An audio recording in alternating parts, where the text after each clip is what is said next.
बिस्मिल्लाहिर्रहमानिर्रहीम रब्बि इश्रह ली सदरी व यस्सिर ली अमरी वहलुल उक़दतम मिन लिसानी यफ़क़हू क़ौली रब्बि ज़िदनी इल्मा रब्बि ज़िदनी इल्मा रब्बि ज़िदनी इल्मा सदक़ल्लाहुल अज़ीम। स्टूडेंट्स, आज का topic force free motion, the invariable line and plane पे है। First of all, force free motion का मीनिंग कि बेटा ऐसी मोशन जो फोर्स के बगैर हो। तो लफ्ज़ से क्लियर है, फोर्स फ्री मोशन, ऐसी मोशन जो फोर्स के बगैर हो।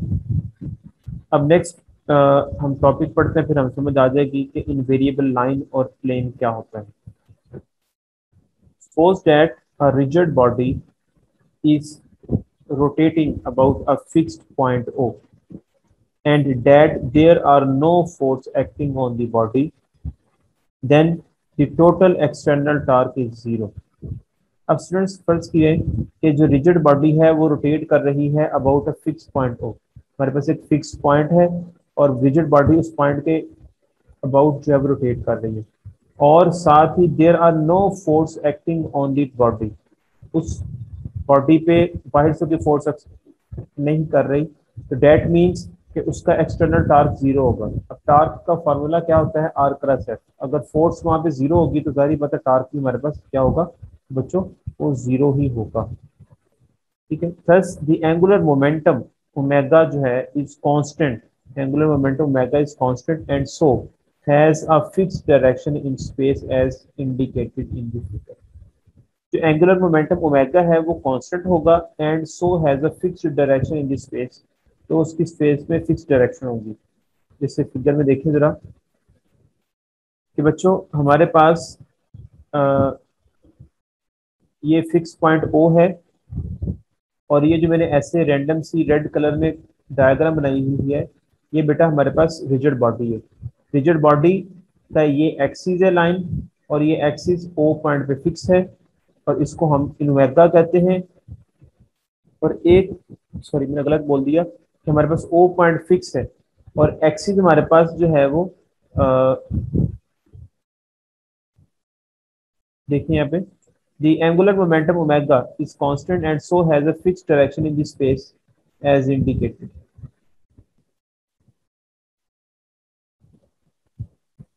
तो बच्चों ये हमारे पास यहाँ पे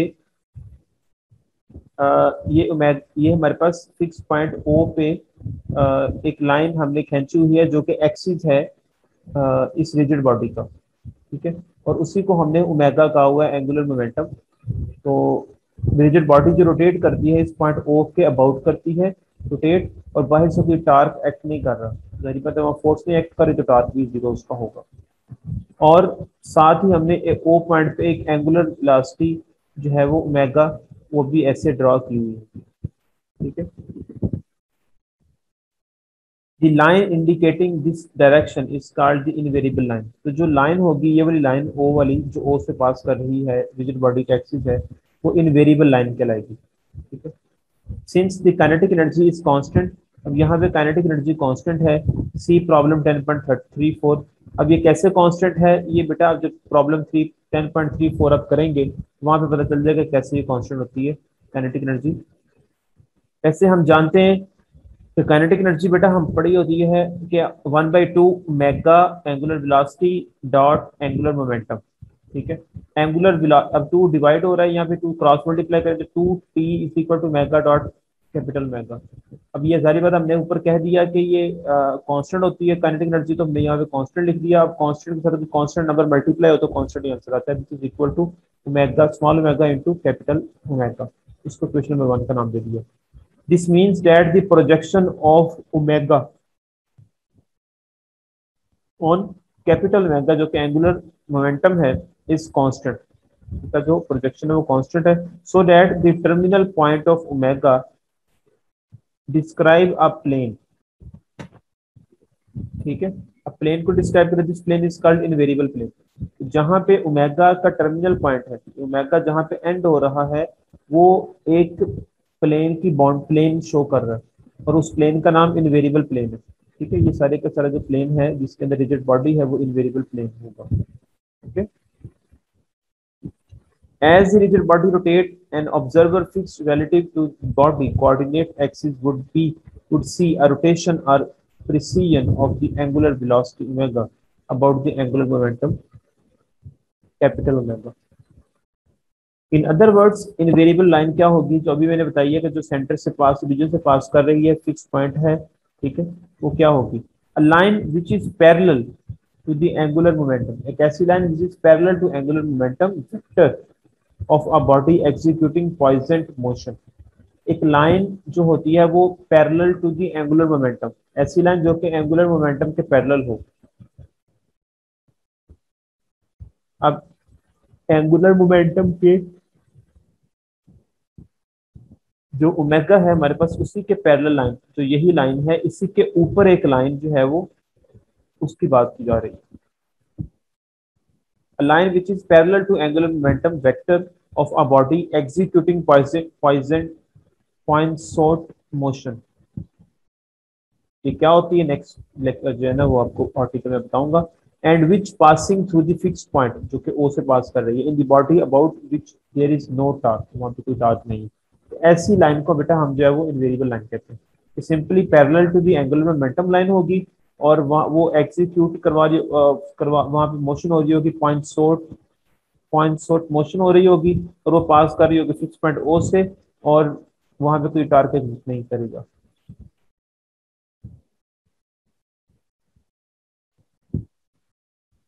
point source construction, pole hold her pole hold space and body cones. बेटा यहाँ पे तीन चार चीजें हैं।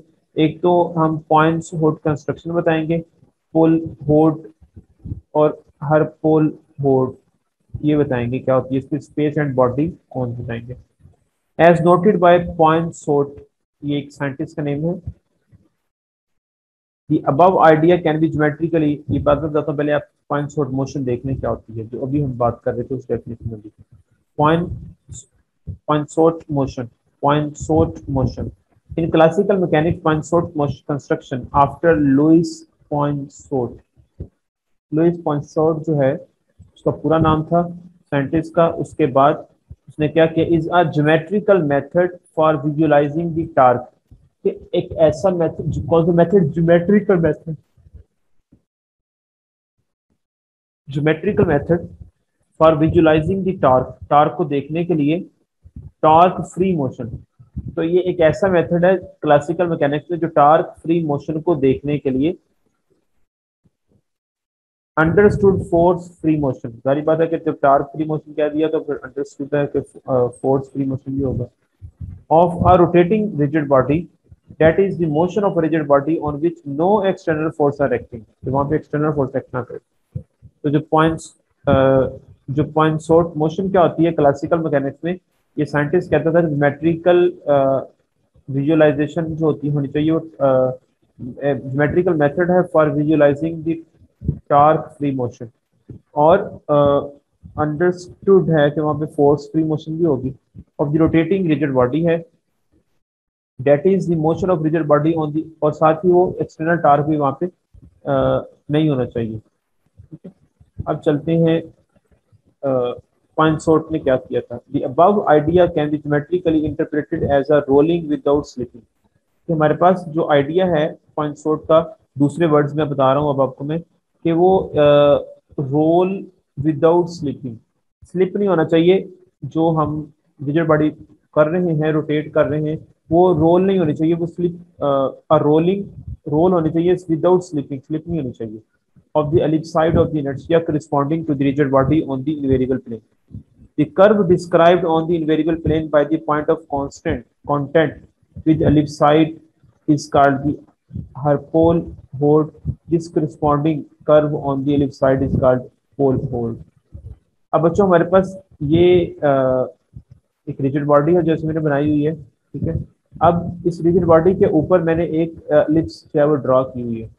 अब एलिप्स का जो ये डॉटेड लाइन शो करवाई है ना, इससे परपेंडिकुलर लाइन, ये ओरिजिन समझ लें आप, ओरिजिन से जो सेंटर ऑफ मास है उससे ये जो लाइन नीचे की जा रही है इसको ओमेगा का एंगुलर मोमेंटम। और इसी तरह ये एंगुलर वेलोसिटी जो है ओमेगा स्मॉल ओमेगा। अब बच्चों जो पॉइंट ऑफ कांटेक्ट है रिजिड बॉडी का, और ये रिजिड बॉडी बाहर वाली रिजिड बॉडी और एलिप्साइड का, उसको हम बोलते हैं हर्को होल्ड। ठीक है। और जो पॉइंट ऑफ कांटेक्ट है रिजिड बॉडी का, ये रिजिड बॉडी और साथ जो है वो एलिप्स का, ये देखिए जरा।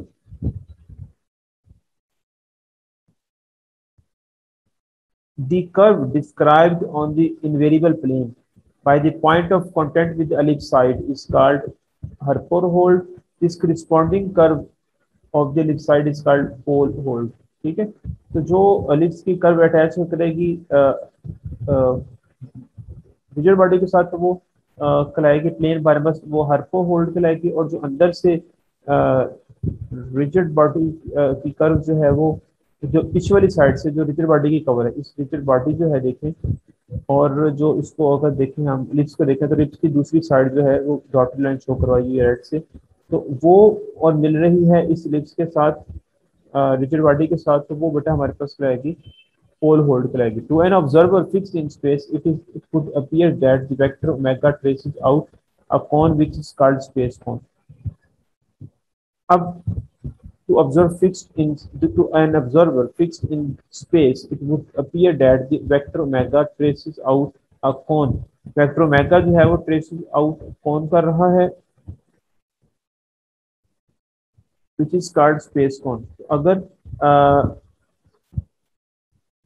ऑब्जर्वर हमारे पास स्पेस में बैठा है तो वो अंदर देख रहा है, तो वहां से जो बनेगा उसका पॉइंट ऑफ कांटेक्ट जो रिजिड बॉडी का और साथ जो है वो एलिप्स का, बेटा वो स्पेस कोन होगा। और अगर अगर ऑब्जर्वर हमारे पास fixed on the rigid body के अंदर है तो it would appear omega also traces out a cone which is called body cone. इसलिए बच्चों हमारे पास दूसरी जो होगी वो बॉडी कोन होगी।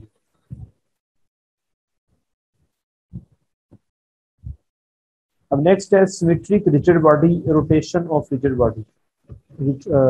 Symmetric rigid body rotation of the earth. Simplification over in the case of the symmetric rigid body. In such case, at least two principal moment of inertia I1 and I2 are equal, and the ellipsoid of the inertia is an ellipsoid of the revolution. We can show problem number one. Problem number यहाँ पे है 10.17 that the angular velocity omega possesses the about the angular momentum capital omega with frequency given by। तो वो formula क्या होगा, F is equal to 1/2 pi I3 minus I1 over I1 into A, where A is a constant, is the component of the angular velocity in the direction of the axis of symmetry. In case of Earth, which can be assumed to be ellipsoid of the revolution, flattered slightly at the poles, this leads to the predicted precession period of about 300 days in practice. However, the practice is found to be 430 days। Practice में 430 days अर्थ revolve करती around the earth सन, और जो है वो वैसे जो है वो 300 डेज में करती है। The left difference is explained is as due to the fact that the earth is not perfectly rigid। ठीक है, ये डिफरेंस क्यों आया, क्योंकि अर्थ प्रॉपरली रिजिड नहीं है। नेक्स्ट है 10.18 प्रॉब्लम है calculate the precision frequency in the case of the earth rotating about its axis. Since earth rotate about its axis once in a day, since earth rotates about its axis once in a day, we have तो omega 3 हमारे पास होगा A which is equal to 2 pi radian per day। Then the precisional frequency is that I written in the above topic। कर हमारे पास वो क्या है, रो F is equal to 1/2 pi 1/3 minus I1 over I1 into A। ये हमारे पास F है। अब बच्चों यहाँ पे हमने जब यहाँ पे जब इसको I1 इसमें डिवाइड भी हो रहा है, इसमें डिवाइड भी हो रहा है, I1 से कैंसिल, तो 1 आ गया और I3 ओवर I1 रह गया। इसको सॉल्व किया तो -3/A आया इंटू A, मैंने लिख दिया साइड पे। बच्चों ये ए की वैल्यू क्या है 2 पाई थी, ये कैंसिल हो गया आपस में, पीछे रह गया 0.00328 रह गया। ये रेडियन पर डे है। The period of precision is that के अब पीरियड ऑफ प्रिसीजन निकालना है कि P is equal to 1/f है, तो एफ की जगह वेरिएबल की 305 डेज आते हैं। The actual observed period is about 430 days and is ellipse due to the non-negativity of the earth, non-rigidity of the earth। ठीक है, hopefully students you understand this lecture। if you have any question then write in comment box or in WhatsApp group। इंशाल्लाह अब हम एलिप्सियन angular करेंगे next topic में। Take care, अल्लाह हाफिज।